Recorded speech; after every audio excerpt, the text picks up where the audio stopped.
Halo friend, kembali lagi di Amanda Channel.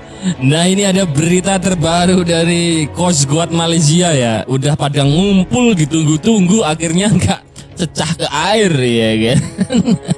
Ya baik, gimana nih Pak Tomat? Jadi OPV KD Tun Fatimah ya, Tun Fatimah HPMM ya, untuk Coast Guard Malaysia itu dijadwalkan mulai meluncur dari Maret ya kan, Juni, kemudian dijadwalkan lagi 27 November kemarin. Nah, ini dibatalkan lagi. Udah dipersiapkan lah acaranya untuk peluncuran kapal dari Coast Guard Malaysia dan akhirnya terhenti, Bre. Belum siapnya. Ini udah bertahun-tahun loh.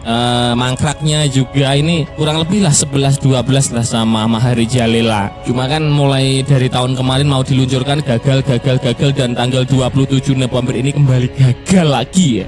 Jadi buat netizen Semenanjung, lo kalau masuk kolom komentar Mimin jangan ngina Indonesia lah. Ini OPV lo kayak gimana ini, kayak gini ya kan. Jadi kegembiraan menyaksikan upacara penyerahan kapal patroli pantai pertama OPV 1 milik Badan Penegakan Maritim Malaysia (APMM) ya, yang kemarin dikabarkan terhenti karena belum ada perkembangan terkait hal tersebut. Sejak pekan lalu media juga sudah menunggu email atau surat undangan untuk menghadiri upacara penerimaan kapal bersejarah tersebut. Sayangnya tidak ada alias mundur ya. Memang Malaysia ini kalau membuat kapal bukan ahlinya ya. Jadi masa sekelas OPV aja nggak bisa ya kan. Padahal kalau di Indonesia pembuatan OPV itu galangan swasta aja udah mumpuni ya brandnya. Seperti itu. Jadi kesimpulannya, harapan agar OPV 1 APMM yang akan diserahkan pada 27 November tidak terwujud alias gagal ya. Sebelumnya tanggal penyerahan diumumkan sendiri oleh Dirjen APMM Laksamana Maritim Datuk Hamid Muhammad Amin saat berada di Kuching, Sarawak awal bulan ini. Dengan adanya penundaan terakhir ini berarti OPV 1 yang disebut-sebut bernama KM Tun Fatimah akan diserahkan pada tanggal lain ya. Molornya udah bertahun-tahun loh ini. Yang tahun ini aja mulai dari Maret mau diluncurkan, yang tahun 2023 loh. Terus kemudian Juni bilangnya mau diluncurkan ya kan. Kemudian tanggal 27 November ini 2 hari yang lalu mau diluncurkan, tapi gagal lagi ya. Gagal lagi gagal lagi karena mereka tidak solid ya kan. Mereka nggak solid, kalau solid ya bisa harusnya ya kan. Hingga saat ini belum ada keterangan atau informasi resmi dari APMM maupun perusahaan konstruksinya The Heavy Engineering mengenai alasan penundaan tersebut ya. Mengunjungi halaman media sosial APMM dan Kementerian Dalam Negeri (KDN) belum ada kabar mengenai kapal ini. Pada 6 Januari lalu, Menteri Dalam Negeri Datuk Sri Saifuddin Nasution Ismail meminta agar proyek pembangunan 2 OPV tersebut dapat diselesaikan sesuai jangka waktu yang ditetapkan, yakni Maret dan Oktober mendatang untuk kapal kedua.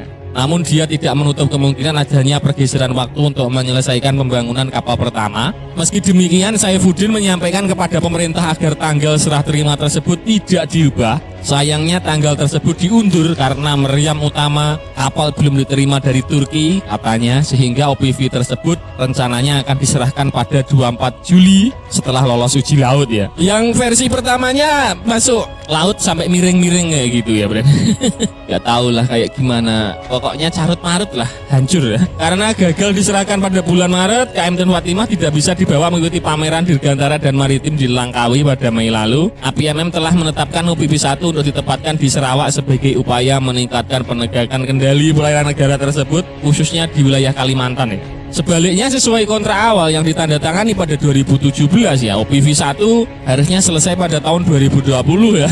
Ya dari tahun 2017 ya. OPV 1 seharusnya selesai pada tahun 2020, yang berarti penyerahannya sudah terlambat 3 tahun. Hingga saat ini belum diketahui juga sejauh mana perkembangan pembangunan OPV 2, OPV 3. Hal ini pun menimbulkan keraguan. September lalu OPV 1 menjalani pengujian di laut untuk memastikan sistem dan kemampuan kapal sesuai dengan standar yang ditetapkan. Tahap pengujian ini dilakukan oleh perusahaan konstruksi The Heavy Engineering bersama petugas dan kru APMM, termasuk pengujian terhadap sistem senjata utama kapal yaitu meriam Aselsan Smash 30 mm ya, buatan Turki, serta senapan mesin yang dipasang di sisi kiri dan kanan kapal. Jadi usut punya usut untuk pembuatan kapal OPV 1, 2, 3 ini dijadwalkan mulai tahun 2017 ya. Jadi sampai tahun 2000 yang dijadwalkan meluncur tahun 2020 dan ini mau 2024, ini mau menginjak 4 tahun ya. 4 tahun gagal meluncur ke laut. Memang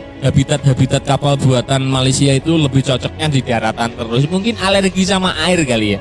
Alergi sama air ya kan. Masa membuat kapal aja nggak jadi-jadi ya kan. Kapal kan mudah ya, kecuali kapal selam itu namanya sulit ya. Kalau kapal itu nelayan aja bisa buat kapal meskipun otok-otok ya gitu. Nah, itu tadi pembahasan admin ya, Bren.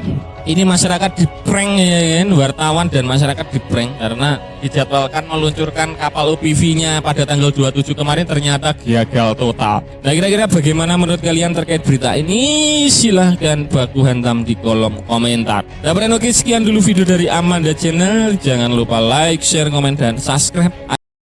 Assalamualaikum warahmatullahi wabarakatuh. Video kali ini menampilkan sebuah kapal patroli milik Malaysia yang diberi nama dengan Tun Fatimah. Kapal ini nantinya akan bertugas di laut perbatasan dengan Laut Cina, di mana tugasnya adalah untuk mengawal perairan Malaysia dari kapal-kapal asing yang memasuki perairan tersebut, baik itu kapal militer asing ataupun kapal-kapal nelayan asing.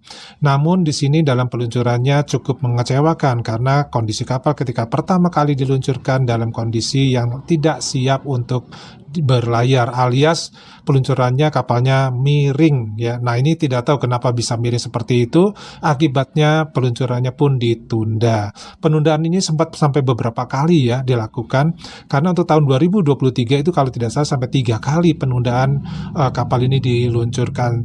Nah, akibat dari penundaan ini maka Malaysia juga mengalami kerugian karena kapal ini sejatinya harus beroperasi harusnya yaitu pada tahun 2020-an ya, namun tertunda sampai dengan 3 tahun. Dan kabar terbaiknya sekarang adalah pada Januari 2024 kapal ini telah berhasil diluncurkan dan beroperasi di lautan perbatasan dengan Laut Cina. Nah, dari peluncuran ini ternyata sebulan kemudian kapal Tun Fatimah telah berhasil ya memergoki ada sebuah kapal yang berasal dari negara asing yang memasuki wilayah Malaysia untuk menangkap ikan. Nah, tentu kapal ini ternyata sangat bermanfaat bagi pengawalan di laut perbatasan di Laut Cina. Nah, untuk kapal yang kedua dan kapal ketiga ini belum ada kabar karena rencananya memang patroli laut Malaysia itu memesan 3 buah kapal. Tapi untuk kapal kedua dan kapal ketiga ini sampai tahun 2024 ini di bulan Agustus belum ada berita lebih lanjutnya apakah kapal ini akan dibuat diselesaikan ataupun tidak. Nah, ada kabar terakhir yang dapatkan yaitu kunjungan dari Kementerian Pertahanan Malaysia ke PT PAL Indonesia untuk melihat secara langsung proses pembuatan sebuah kapal jenis MRSS ya kalau tidak salah, yang telah dipesan oleh Uni Emirat Arab dan juga oleh Filipina. Nah, dari peninjauan langsung ini pihak militer Angkatan Laut Malaysia berminat untuk memesan kapal yang sama dan mereka telah melakukan MOU untuk pembinaan kapal jenis tersebut. Tentu ini adalah satu kemajuan buat PT PAL Indonesia karena negara tetangga kita yaitu Malaysia dengan peristiwa kapal Tun Fatimah ini menjadi pelajaran bagi mereka bahwa mereka sebenarnya belum bisa memproduksi kapal jenis-jenis seperti ini sehingga mereka perlu bantuan dari negara lain untuk bisa memenuhi kebutuhan angkatan laut mereka. Nah, ini menunjukkan bahwa memang pada dasarnya yang namanya penguasa samudra, penguasa lautan itu adalah negara Indonesia, atau dulu kita sebut dengan Nusantara, karena kita dari dulu memang pembuat kapal dan tidak pernah gagal dalam pembuatannya. Berbeda dengan negara tetangga kita yang dulu sempat mengklaim, terutama para profesornya, profesor sejarah ya, bahwa mereka adalah negara maritim yang tangguh, pembuat kapal di ASEAN yang tangguh di zaman itu. Tapi bukti ini menunjukkan bahwa mereka sebenarnya tidak memiliki kepandaian untuk membuat kapal-kapal, terutama adalah kapal-kapal jenis kapal perang maupun kapal akomodasi di bidang maritim. Oke teman-teman, kita ketemu lagi di video yang lainnya. Wassalamualaikum warahmatullahi wabarakatuh. Salam.